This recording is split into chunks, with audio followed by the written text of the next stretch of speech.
Hello, welcome to my other show. My name is Susan Rushton, and this is Muse. This is the one on which I'm privileged to, I'm thrilled to talk to people who are visited by the Muse, whichever Muse, dance or singing or music playing, instrumental, and musicians, essentially. This time, today, I'm talking to Robin Houston, who is is specifying that he is the bass clarinetist for the Auburn Symphony. And if you want to learn more about the Auburn Symphony, and if you don't know anything, you should, you owe it to yourself, auburnsymphony.com. They are a fabulous organization, and they draw musicians from a variety of places, in particular Robin Houston, who drove here today from Davis, which is where he lives, and where he comes up here during the symphony's seasons every Tuesday night. Robin, welcome. Welcome. Thank you very much for driving up here so often from Davis. And so my main question is, how did you hear about the Auburn Symphony? I think I first heard it from Victor Peterzak, who's our principal trumpet player. This was many years ago. This is back in the days of Michael Goodwin. Yes. When he was conducting us. And they were doing a piece, I think it was, it's one of those French Romantic pieces that required a bass clarinet player. And I said, sure, I'm available. I've never played that piece before. I've always wanted to play that piece. And I drove up with Peter, and then I met Mackie Cooper, the principal flutist. And somehow I was asked back for whatever reason. Somehow. Maybe you played well. Maybe. I'm convinced that's the situation. I don't really remember. And then I got to sub for a few people, the regular clarinet players, a few times. And I never really auditioned for the group. I just kind of worked my way into the ranks. Yeah. I was a hanger-oner, and they kept me. So I'm still here. So how long have you been with the symphony? I want to say it's been close to 20 years. Wow. Off and on. And in the early period, it wasn't regular because Michael Goodwin didn't schedule works that required the bass clarinet. I mean, that's one thing about playing the bass clarinet. You have to wait. It's a specialized instrument. It's specialized. Not every composer used it, so you don't play most of the time. You don't get asked to perform. You just wait at home. You're looking at your phone and hoping that someday somebody will pick a work for bass clarinet that includes bass clarinet in it, and then you hopefully get to play with a group as good as the Auburn Symphony. Yes, the Auburn Symphony, auburnsymphony.com. So you are a bass clarinetist. I'm assuming you started with the clarinet. The regular clarinet. The clarinet that doesn't need an adjective. Right, the one that's basically it's a soprano instrument. It's the one that you see in bands everywhere and also in orchestra.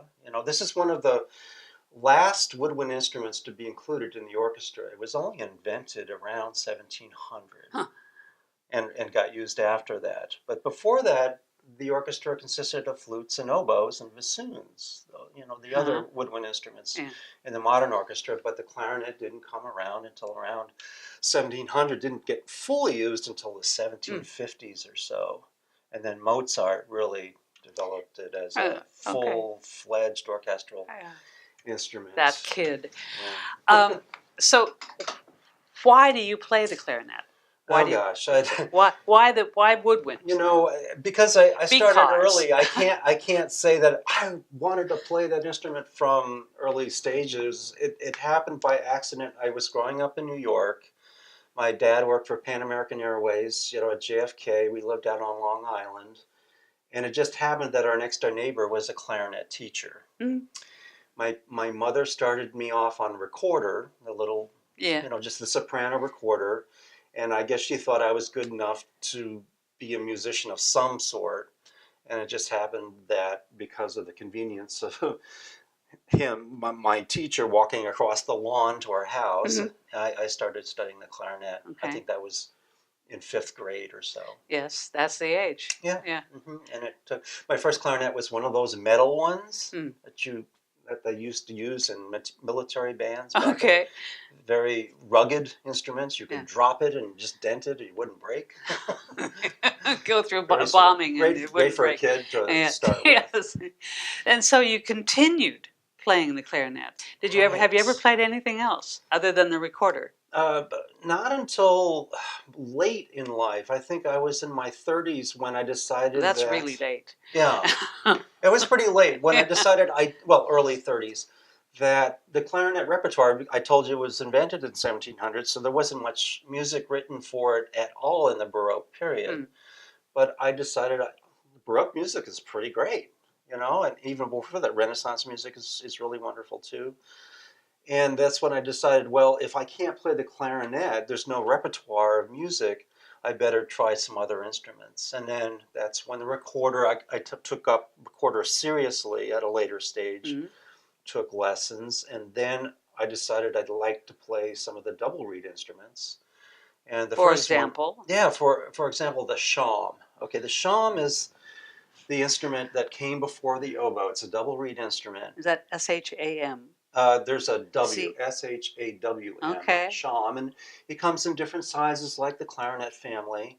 I got hold of an instrument from the university at Davis, and it was a Kerber copy of some German early Baroque instrument, late Renaissance instrument. Do you like it a lot? Oh, I loved it. Yeah, and I still play the shawm. I play the Excuse me. shawm. I'm hoping that you all notice what he was doing with his hands. Yes, the Yes, shawm. the shawm. The shawm is a loud instrument, Uh-huh. and we get to play them in small groups. Renaissance music sometimes is played outdoors. This is a great outdoor instrument, but I don't want to get too far into this instrument. Okay. But then I started learning the Baroque bassoon, and then lastly the Baroque oboe. And I'm a student on all of these instruments, but I love them all. I mean, I can play a much wider repertoire, you know, Yeah. source of repertoire But music. so you don't play the shawm for the Auburn Symphony. Oh, God, AuburnSymphony.com. I don't think You that don't would play be the shawm legal. for the Auburn Symphony. Where else? So you play for the symphony. Where else do you play? Well, I play in several other symphony orchestras. I play at Folsom, and I play for Camellia in Sacramento. Uh-huh. But these other instruments, it's harder to find groups. There are just not that many groups where you can play the shawm or the dulcian, which is the relative of the bassoon, the Renaissance version of the bassoon. So I have to go to the Bay Area for that. There's just not many local groups. Okay. Where in the Bay Area?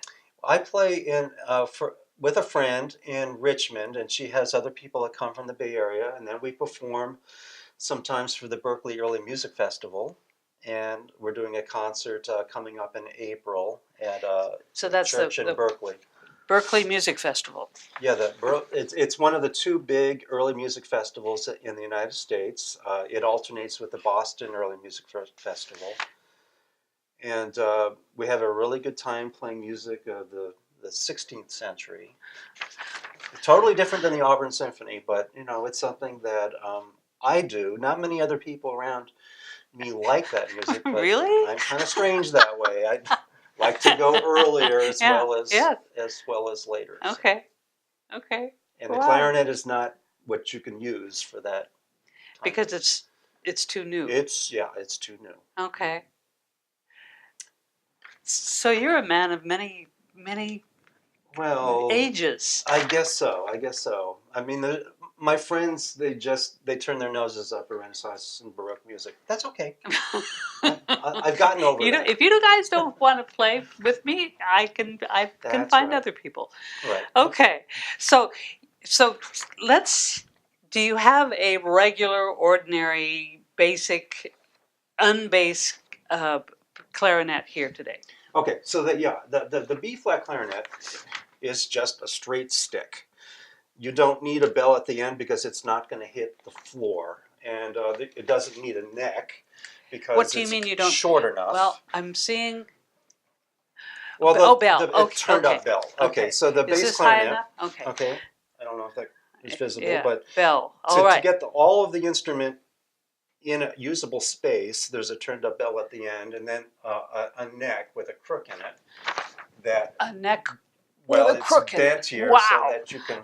It is Wow. pretty heavy, yeah. I'm impressed. Well, that's one of the disadvantages of playing an instrument, a modern instrument, because it's covered with keys. Yes. It tends to be heavy. Okay. Let me show you. We will return to that. Oh, okay. We'll return to that. And So the regular clarinet has basically, it has a sound like this.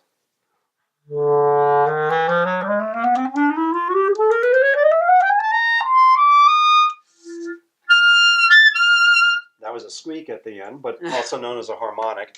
But it has a pretty big, or a demonic. Pretty big range. Demonic sound. Thank you. You're welcome.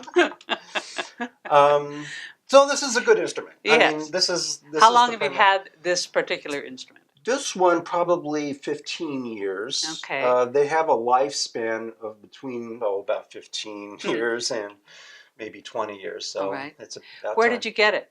This one I think I ordered this online through the internet. Oh my! But this one's made in France. It's a buffet. Buffet is a standard top of the end instrument. Okay. And most of the professionals play a buffet or a Selmer. All of the really good clarinets, well, I shouldn't say all of them, but most of them are made in France. Okay. So this is one that was made in France. The bass clarinet that I'm playing, believe it or not, is made in China. Okay. It's not wood. This is a wood instrument, but this instrument is not wood. It's actually a plastic resin instrument. Huh. Now you'll say, "Oh God, that's unsatisfactory." But if it sounds reasonable, it sounds reasonable. And the thing and about plastic, and you're happy with it. Yeah, I'm pretty happy with it. That matters more than anything else. You have to remember, I'm not a professional musician. I'm truly an amateur musician, and I don't think I could afford $10,000 for a real French wood, at least not at this stage.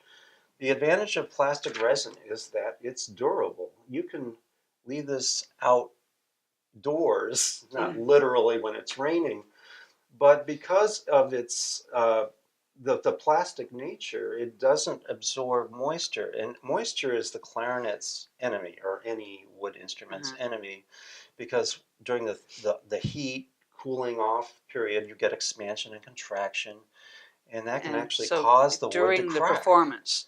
Yeah, even during a performance. Yeah. But plastic resin is stable. It doesn't do that. Huh. And so that's a good instrument to play outdoors, because we often play outdoors. As you know, for the Auburn Symphony, we have Symphony in the Park in September. Yes. It can be 95, 100 degrees out there. Yes. I'm not going to take a wooden bass clarinet and expose it to that kind of heat. Okay. Or if it gets cool, I don't want to do the same. So I'm very happy to have that. So I want to come back to the B flat. Why is it called a B flat? Clarinets are known as transposing instruments. They're made in different keys. And that goes back to the days when there were no metal keys on the instruments, or very few. Back then in the 18th century, technology was just starting out in the metals. The problem with using some of the simpler metals, brass, is that it's malleable. It can bend very easily. And if you try to extend an instrument down too low, the brass, whatever parts, because of their flexible nature, won't cause the pad to close securely, and you'll get leaks. Yeah. So as technology evolved, you had better closure of the pads and the ability to make instruments longer. All right. Okay, and that increased the range of the instrument. Okay. If that So makes sense. this is a woodwind, Right. which means it has a reed. Not necessarily. Okay. Not all See woodwinds how have. smart I am. I know what I'm talking about. So, but clarinets have reeds. True. So you are subject to the tyranny of the Exactly. reed. Okay, reed is made from a weed called Arundodonax. That's the genus species. What is it? Arundodonax. Arundo. Yeah, arundo. Okay. R Arundo R donax. sorry, A That's R okay. U N D O. And it grows naturally in the Mediterranean areas. It likes somewhat porous soils. You'll find it around southern France and Italy and Spain. That's where the best weeds come from. All right. And it is a weed because it grows around agricultural fields. It blocks the irrigation canals. And we have it here too in California. It was mistakenly brought over, I believe. It was mistakenly brought over. You'll find it growing out in the valley here. And the farmers hate it because it grows very rapidly and it wreaks havoc with the irrigation. Mosquitoes, coyotes, reeds. That's right. It blocks, exactly. Yeah. But that's the reed of choice. I mean, it's the material of choice for reeds. There are also synthetic reeds these days. And a lot of more players are using them. Oh, so those who know might use synthetic. Exactly. They don't have the idiosyncrasies of the reed. They last much longer, but they are more expensive. Okay. Yeah. Okay. They come in different sizes. There are even bassoon synthetic reeds now. Very expensive. But hey, if you get a reed that works and works for a long time, go with it. Sure. You know? Okay. Anyway, so this gets held onto with a mouthpiece. And why do you need a reed? Would you tootle that without the reed? Okay, so yeah, this is my great. This is what I sound like. Oh. It's just air going through a tube. There's nothing there to vibrate. So if you put the reed on this flat surface here, hold that up. I could just hold it on temporarily. And that's what's vibrating against the mouthpiece. And do you know champagne has to be twisted a quarter of a turn, an eighth of a turn every week for several months? Yes, I have seen that. Imagine figuring that out. Imagine figuring this out. That's just astonishing. It is mind-boggling, yeah. And they're still perfecting it, too. They're finding out different placements of the holes and materials to use for the keys. And yeah, it's an engineering marvel. This clarinet was designed by Tom Reidenauer, who's an American. And he really got the tuning down very well for a very, I don't want to say very inexpensive instrument. This was around $3,000. Okay. But for the technology that's involved, it really plays quite well. So let's segue. Since it plays so well, put this down at the other part, and let's segue. Sure. To going to the bass clarinet. Yeah. Okay. So let me play a few notes on this. Okay. It plays an octave lower than the regular clarinet.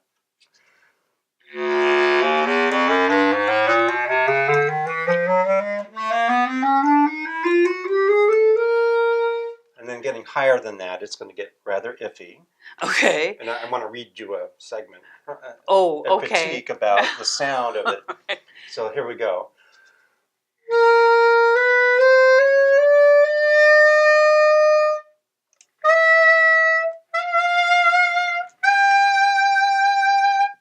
Now, are you doing something different with your mouth? I am trying to relax, not trying to clamp down on the reed, which will stop the sound. And I'm also working on getting some fingerings that are not the usual fingerings on the regular clarinet to be able to play those notes. Okay. Because it gets rather thin up there. All right. Well, it sounds... That's a bass clarinet. It's a bass clarinet. It sounds deep. It sounds... All right, let me can I read you an excerpt of yes, that? Please. All right, the early sound. This is from my teacher's dissertation. Deborah Pittman wrote this way back when she was working on her doctoral, and she quotes from, this is from 1929, Arthur Anderson's Practical Orchestration. The instrument is far from satisfactory in the way of color. Its entire tonal range is hollow sounding, breathy, and inclined to be unpleasant. Legato passages are its best medium of expression. Somber effects can be revealed, but bravura work, in other words, real exciting and very uplifting type of sounds, should be given to other deep-pitched instruments as when performed on the bass clarinet. Okay. So I think back then the technology wasn't Right. very good. She's writing about that person is writing about An a earlier, wooden an earlier bass form of the clarinet. It just clarinet. didn't have all of the keys. Yeah. It didn't have the technology involved, and perhaps the player that this person heard Sure. didn't have full realization of the possibilities of the instrument. Okay. Hard to say. Wow. But then later on, as time went by, then another orchestration person, this is Kent Kennan in 1952, he says, in the bottom octave, the bass clarinet is extremely dark, and hopefully you heard that excerpt I just played, almost sinister in quality. The color becomes progressively less somber above that until in the top octave, it becomes a bit strained and white. I'm not sure what he meant by white. Pale. Pale. Pale. Okay, it's pale. Yeah. You're right. Yeah. Maybe it's the overtones aren't just as deep. There is little point in writing for the instrument in this register, since other instruments can take these notes with better effect. In other words, to use another instrument that's in that range, and sure. You just write for those instruments in that part of your orchestral piece or whatever. So is this the instrument you play most often? This is the instrument I play most often. This is known as a low C bass because it goes lower than the notes I just played. There's an extension, so that low note was a written E. Then it goes down to, it goes 3 steps lower, 3 half steps lower than that.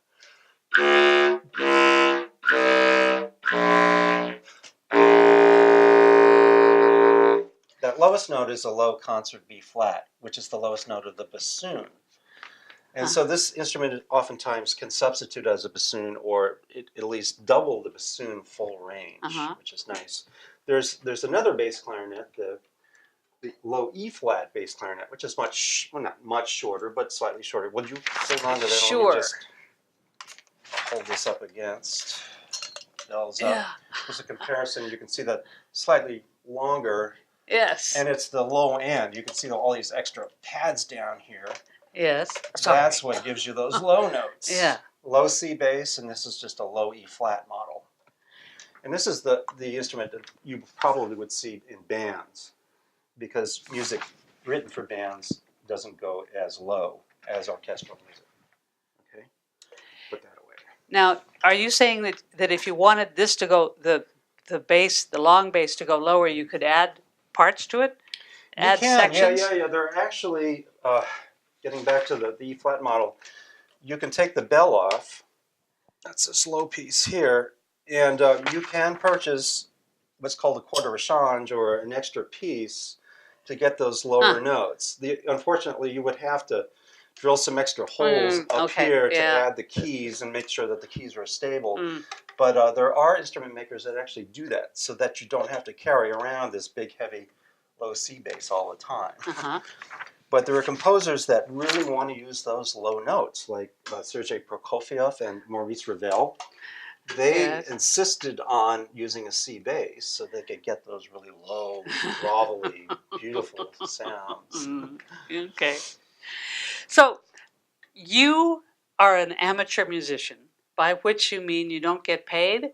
Right. What do you do for a living? Well, I'm retired now, but I was a veterinary parasitologist at the veterinary school on campus. At Davis, At Davis, yeah. So I dealt with bugs.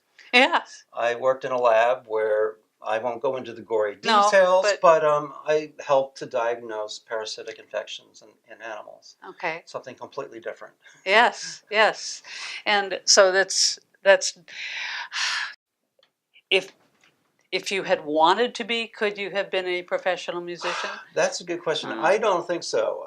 Early on, it was in high school, actually. I was just playing the regular clarinet. I was principal clarinet of the high school band, but the teacher who had studied with some of the great clarinetists, they knew how tough and how competitive the musical field was. And I agreed with them. I knew enough to realize that it would be a long haul, or at least not a productive way to spend the rest of my life as a professional clarinet player. There are too many really, really good players out there that can do that. And because my interest was still primarily in sciences, I decided to go that way, and I'm glad I did. So you're a you're a scientist and a musician. Sure. Well, there's a lot of us out there that do that. Okay. Actually, it's a good combination. It's pretty contrasting, and we get the best of both worlds: the creative world as well as the meticulous and scientific research oriented, and we get that too. Did you grow up with your mother had you start with the recorder? Right. Did you grow up in a musical family? Somewhat. My dad was a flute player, and he had played some saxophone early on. And somewhere there's a reel-to-reel tape of us playing trios. My mom, as a violinist, we found some trios, and we just had a silly time. I mean, none of us were very good when we made this tape. But it's one of those things we just taped in our living room, and I'm hoping I can find it someday, because both my parents are deceased now. But I remember listening to it. If you find it, are you going to be able to play it? That's a good thing. I mean, I don't know if I can find a machine that'll play something like that. But in essence, yes, they were musicians. But my dad, as I mentioned, was for Pan American Airways. He was an aeronautical engineer, and my mom was an English teacher. Never made money off of music. We were all amateurs. Well, good for her, being an English teacher. What advice do you have for performers? Oh, boy. I don't know if I have advice to give to performers, because I'm barely one myself. Oh, stop it. Well, please. I guess is to... if something goes wrong, I always think, well, there's always tomorrow. You know, or the next note. Exactly, there's the next note. The next minute. And I'm making mistakes all the time, but you've got to go on. You've got to continue making music, and it's good for you. Music is good for you, or making mistakes? No. Making music is good for you. Making mistakes may not be good for the group. You've got to get over it. You've got to love what you do, and just carry on. I mean, I don't have any really good insight about it. Because you're going to make mistakes. Oh, yes. You're going to make them. There's always that lapse in memory or lapse in just concentration, and it happens. Okay. So just continue on. Okay. I need to tell you that the Symphony is playing at the Mondavi in Davis on January 21st, 2018. Investigate, please, at auburnsymphony.com. You will see me weeping there. You will. Hopefully for good reasons. Yes. My guest has been Robin Houston, who is principal bass clarinetist. I'm the only bass clarinetist. So then you're the principal clarinetist. Principal clarinetist is Patty Wassam, who's phenomenal, and our second clarinetist, Karen Stenger, who lives right here in Auburn. Yeah. Okay. And we have a lot of fun together. Yes. And I have a lot of fun watching and listening to you. Robin, thank you very much. And thank you for watching. Please investigate the Auburn Symphony at auburnsymphony.com. Thanks.